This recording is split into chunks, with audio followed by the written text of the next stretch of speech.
सूरज केवल एक बड़ा तारा नहीं है, वह सभी जीवों को जिंदा रखने के लिए ऊर्जा के स्रोत की तरह काम करता है। कैसे, आप पहले से ही जानते हैं, पर चलिए एक बार फिर पढ़ते हैं।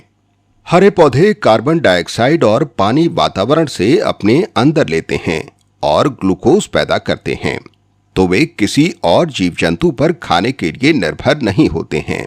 इसलिए ऐसे पोषण को स्वपोषित पोषण यानी ऑटोट्रॉफिक न्यूट्रिशन कहते हैं।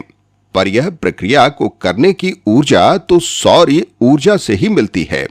अब इस प्रक्रिया के बारे में आगे और गहराई से जानेंगे। भले ही पौधे अपना खाना खुद बना लेते हैं, पर अपने विकास के लिए वह वातावरण पर कच्चे माल के लिए निर्भर रहते हैं। जैसे कि कार्बन डाइऑक्साइड एक ऐसा सामान है। चलिए हम एक आसान सा प्रयोग करेंगे, जिससे हम यह पता कर सकेंगे कि कार्बन डाइऑक्साइड पौधे के लिए जरूरी है कि नहीं। हम एक स्वस्थ पौधा लेंगे और उसे 3 से 4 दिनों के लिए अंधेरे में रख देंगे। हम ऐसा इसलिए कर रहे हैं कि जिससे हमें यह पक्का हो जाए कि सारा खाना इस्तेमाल हो चुका है। अब हम एक बोतल में थोड़ा सा पोटेशियम हाइड्रोक्साइड का घोल लेंगे।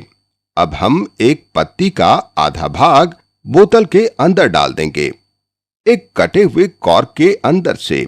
याद रखिएगा, पत्ती को तोड़िएगा नहीं।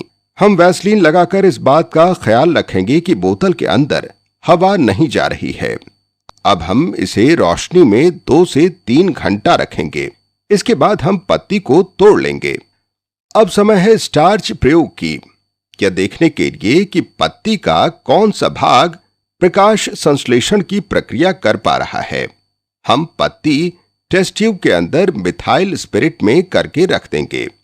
अब हम इसे पानी में डालकर उबाल देंगे। यह पत्ती से सारी क्लोरोफिल निकालेगा। अब हम पत्ती को पतली डिश में लेकर उस पर आयोडीन का घोल डाल देंगे।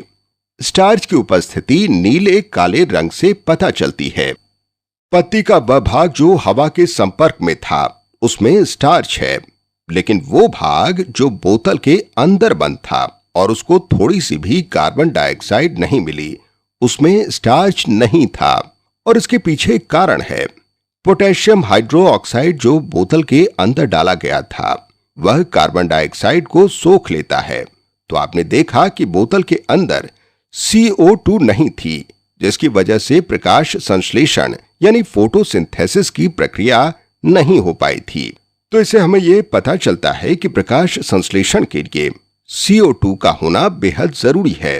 क्या आपको पता है, इस प्रयोग को moles half leaf experiment, moles की आधी पत्ती का प्रयोग भी कहते हैं, जो यह बताता है कि प्रकाश संश्लेषण के लिए CO2 जरूरी होती है।